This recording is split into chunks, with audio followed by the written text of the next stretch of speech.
Hi, it's Dan Amrick from Official Xbox Magazine, and I'm here at Harmonix to talk about the Beatles rock band, and more importantly today, the incredible replica instruments that these guys have created just for the game. I'm here with Matt Reinick, who is the industrial designer. He's one of the main guys who made these things come to life. These are super, super accurate. Start by telling me why you chose these specific iconic instruments for this game. Okay.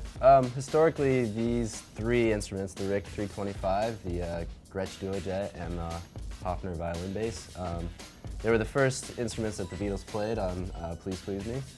So historically speaking, they're like kind of usher you into the Beatles' career.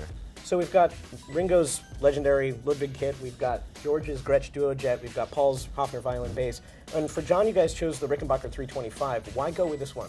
Well, for John, it was, you look at a Rickenbacker and it's very identifiable. It represents him and, you know, the guitar that he played very well.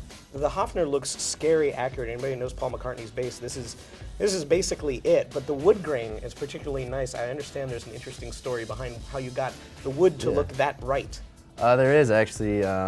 One of our representatives at Hofner was kind enough to send us an actual violin that was unfinished. So to get the perfect spruce wood grain for the top, and we took a high resolution photograph here, and then basically turned that directly into the heat transfer that you see on the body of the Hofner.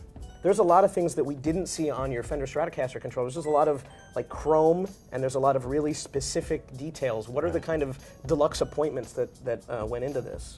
For instance, on the Gretsch, we wanted to replicate the Gretsch Bigsby as closely as possible. So the cosmetic tailpiece, all the parts are chrome to give you that authentic look. We've got little adornments like the bracket here that holds the pickguard onto the body, as well as a 5-way rotary switch with the Gretsch logo. And the binding is really something new that we hadn't tried before on any of our controllers. And it's a special attribute that really makes the guitar pop and keeps it as realistic as possible. So for the drums, Ringo played a 4-piece kit. You guys have a 4-piece kit, conveniently.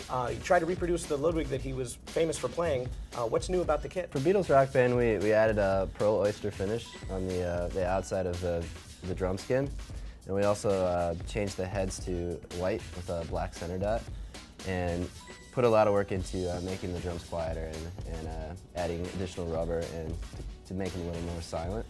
And we've also added the Beatles Ludwig kick scrim and changed the kick plate pedal. If you don't want to buy these instruments, your original Rock Band instruments will work. Yep. But it's just, I mean, I've played it. It's a lot more fun when you're holding these things. It feels a lot more authentic. Yeah, and it makes you feel like, you know, you're more involved with the game. You're playing their actual replicas of the Beatles guitars. So, if you want the Hofner bass guitar and the drum kit, that's in the special edition bundle of the Beatles Rock Band. But if you want the Rickenbacker 325 or the Gretsch Duojet, those are going to be available separately. Buy them both, buy either. Depends on who your favorite Beatle is, I suppose. They'll all be available when the game ships on September 9th of this year. We'll be playing it, and of course, if you want to learn more about Beatles Rock Band, check out the latest issue of Official Xbox Magazine, or go to oxmonline.com.